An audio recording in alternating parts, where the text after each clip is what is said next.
اگر کسی نے کسی پر ظلم کیا ہے یا اس کی آبرو ریزی کی ہے یا کسی کی دل آزاری کی ہے یا اس کی عزت نفس کو مجروح کیا ہے تو خدا کے لیے آج معافی مانگ لیں، آج وقت ہے۔ حضرت ابو ہریرہ رضی اللہ عنہ سے مروی ہے کہ رسول اللہ صلی اللہ علیہ وآلہ وسلم نے ارشاد فرمایا، جس نے کسی مسلمان کی ظلمن آبرو ریزی کی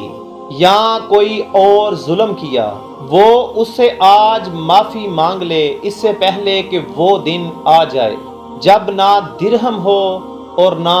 دینار، بلکہ اس کے کچھ اعمال نیک ہوں تو وہ بقدر اس کے ظلم کے دیے جائیں گے، اور اگر اس کے پاس نیکیاں ہوں ہی نہ تو اس کے ساتھی